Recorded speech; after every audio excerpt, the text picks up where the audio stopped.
जमानों की बात थी, कहीं भी उसका काफी दिन तक कोई कुछ मिला नहीं, गुजारा नहीं चला बेचारे का।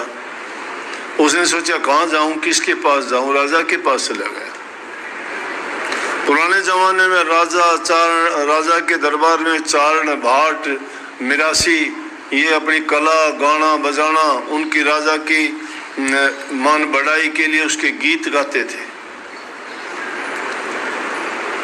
पृथ्वीराज चौहान का चंद्रवरदाई बहुत बड़ा भाट था गाने वाला, पूरा जीवन गाया उन्होंने। क्यों? वो गाते थे, राजा इनाम देते थे, उनका गुजारा चलता था, परिवार चलता था, उनका रोजगार था ये। तो एक भाट को काफी समय से कुछ भी मिला नहीं, नट कलाबाजी दिखाता था।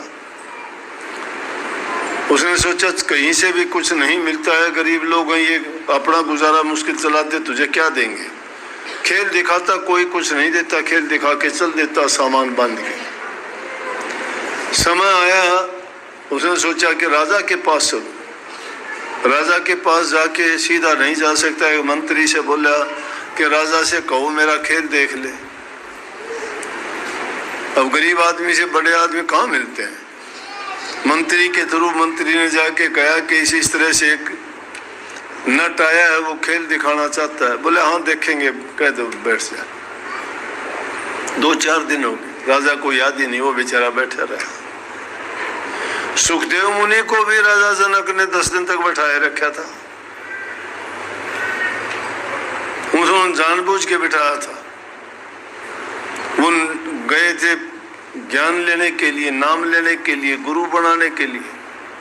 उनको भी बैठा के न उनका संयम देखना चाहा कि ये जिज्ञासु है कि नहीं है, नाम का अधिकारी है या नहीं है। ये भी परीक्षा होती है। कई बार लोग आके कहते कि दर्शन करने थे, मिलना था। बोला कि बैठ जा भाई थोड़ी देर। बोला नहीं मेरे को जल्दी है तो जा। तो इसका मतलब दर्शन करने का, जिनको दर्शन करने होते हैं और उनको कह दे कि आपको 2 घंटे इंतजार, कोई नहीं 2 घंटे इंतजार कर लेंगे, दर्शन तो हो जाएंगे ना, क्योंकि वो उस काम के लिए आया है। और गुजारा भी किया था, बैठ गया बेचारा, 2-3 दिन बैठा रहा। राजा को याद आई, यार है वो भाई बिठाया था, गया कि है। कहने लगे जी बैठा है बेचारा। क्यों? मंत्री की भी दोबारा हिम्मत नहीं, निरंकुश राजा होते थे, मंत्रियों को भी वो कह देते थे, लेकिन मंत्री उनको कहते थे जो मंत्रणा देते हैं। आजकल के मंत्री नहीं थे कि उनको विभाग दे दिया उसमें तू काम कर, नहीं। मंत्री का मतलब मंत्रणा देना, मंत्रणा का मतलब सलाह देना। जब भी कोई बात राज्य में होती थी वो उनको उचित सलाह देते थे कि ऐसा करने से ऐसा होगा। मंत्री ने जाके कहा जी आपने बिठाया था, बैठा गरीब आदमी, उसका देख लो एक दिन। बोला ओहो आज शाम को देखेंगे। शाम को कहा, बुलाया उसको। हाँ भाई दिखा खेल तेरा। रात का काम था, नट अपना खेल दिखाने लग गया। बांस काट के नटनी ऊपर चढ़ गई अपनी कला दिखाने के लिए। नट ढोलक बजाता रहा नीचे और गाता रहा।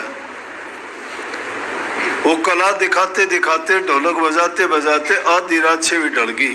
किसी ने कुछ नहीं दिया, खेल देखते रहे। अब ये तो बेचारे नजर होती है कि कोई कुछ दे, चारों तरफ देखते रहे, किसी ने कुछ नहीं दिया। आखिर उन्होंने गाना गाया, तो उस गाने को सुन के उनको ऐसी बिरह हुई। और वो गाना था, बोला घनी गई थोड़ी रही वाह भी बीती जा। वो कई नट ने, क्योंकि कुछ भी नहीं मिला तो थाप जो है टेढ़ी लगने लगी ढोली की कि मैं कमाई तो सही मारे। किसी ने नहीं बोला है, कोनी को दान पुन कुछ दिया, कोनी बेचारे की थाप उल्टी टेढ़ी लगने लगी, नटनी ऊपर तकने लगी। बोली घनी गई थोड़ी रही वो भी बीती जा। नटनी कहे नट से ताल में भंग ना पा के घनी रात जाली से थोड़ी सी बचरी से क्यों खा वहां बजा ढंग से बजा, नहीं तो मेरे भाभी को नहीं नाचा जाएगा। यह बात सुननी थी। एक महात्मा बैठा था, एक कामड़ी ले रहा था, खड़े आया वो तो किम था को नहीं महात्मा के था उस बात। वो कमर था, जाके ना कमर पकड़ा दिया उसे। बोला ये ले। देखा कमर तो आया, काम आ जाएगा सर्दी में उड़ने के। थोड़ी देर के बाद में मंत्री की लड़की थी, उसने जाके ने अपना गले के हार वो तार के पकड़ा दिए। मंत्री ने भी देखा, राजा ने भी देखा। ऐसी क्या बात होगी भाई, इनके क्या ज्ञान पड़ गया कि सबकी मिल लुटाने लग गई है। वो हार थोड़ी देर के बाद में देखा उसका खुद का लड़का भी उठा, जो मोतियों के हार उसके गले में थे वो काट के जाके उसको दे दिए। जब दे दिए राजा बड़ा हैरान हो गया। राजा ने तो देना लेना था कि भाई मैं तो सवेरे दूंगा, भी ताई के टाइम इसने कुछ इतनी मेहनत करी है।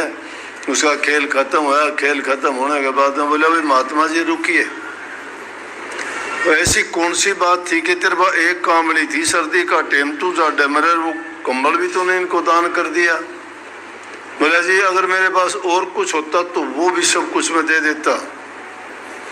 बोला ऐसी क्या बात कि इनने जो बात कही मेरे कलेजा में लगी कि घनी गई थोड़ी रही वो भी बीती जा। बोले मेरी उम्र 50 साल की होगी, जोग लिया था, बाणा लिया था, घर गृहस्थी त्यागी थी, बच्चे त्यागे थे, परमात्मा की भक्ति करने को निकला था, लेकिन अकल बह की किसी और से मेरी बात होगी। आज रात को हमने जाना था, भाग के नहीं यहाँ से दूसरी जगह जाना था, तो ये बात कही तो मेरे समझ में आई कि तन्ने नहीं कहने लगी सर मूर्ख घनी उम्र तो जाली थोड़ी बची है, के भरोसा क्यों खामा ताल में भंग पाल रहे, तो प्रभु की भक्ति कर अपना। बोले बोलो इससे फालतू क्या हुआ, मेरा तो जीवन बचा दिया, मैं तो नरकों में जाता, मेरी इतने सालों की करी हुई कमाई मिट्टी में मिल गई होती। राजा बोले बात ठीक है। राजकुमारी से बोला बेटी तेरा क्या हाल, बोला मेरा भी ये हाल था। बोला मेरी 35 साल की उम्र होगी, मेरा पिताजी मेरी शादी करने की है नहीं सोचता। मन ने सोची आज रात को मेरी एक दूसरे मंत्री के लड़के से बात हो रही थी, मैं भाग जाती, लेकिन यह बात सुनी तो मेरे समझ में आई अरे मूर्ख काम करने लग रही, माँ बाप की इज्जत जाएगी, तेरी भी बेइज्जती होगी, कहाँ तुम जाओगे, ठोकर खानी पड़ेगी, बदनामी होगी। इतनी उम्र निकल गई, अब तो सुध आएगी माँ बाप को, कभी न कभी कर देंगे साल से महीने में, इतने दिन रुकी है और गम खा ले।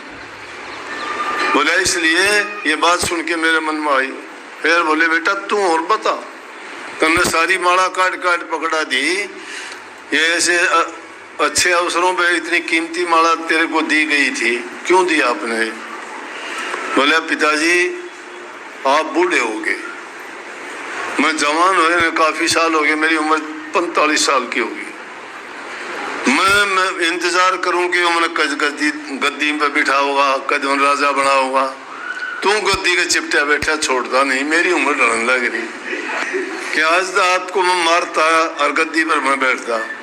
तो उस ये बात जब सुनी घनी गई थोड़ी रही वो भी बीती जा, तो ये बात सुनी मेरे मन में आया रे मूर्ख क्यों खाम ब्रह्म हत्या का दोष लगेगा, पिता की मृत्यु का दोष लगेगा, नरकों में जाना पड़ेगा, कष्ट भोगने पड़ेंगे, हत्यारा बनेगा, दुनिया थू थू करेगी, बदनामी होगी, किसका राजा बनेगा तू? नफरत होगी लोगों को। जब इसने ये बात कही घनी गई कि चलो और साल 2 साल कर लेगा, नंबर 13 ऐसे और कोई तो सही कोई नहीं, तो अकेला है, गद्दी तन्ने मिलनी है। पिताजी से और कुछ होता तो मैं सब कुछ दे देता। बोला बेटा बात सही है। बोला जाओ, वजीर ने तो बोला चोरी की शादी कर दे, और बोला तू आजा भाई गद्दी बाज बिठाऊंगा तो तिलक करके न राज तेरा, और महात्मा का मंदिर बनवा दिया। बोला महात्मा जी परमात्मा की भक्ति किया कर, वो सामान उसका पहुंचवा दिया। तो इसलिए वाणी इंसान के दिल में जो जिज्ञासु लोग होते हैं ना, वो अपने मतलब के अनुसार उसका अर्थ निकाल लेते हैं।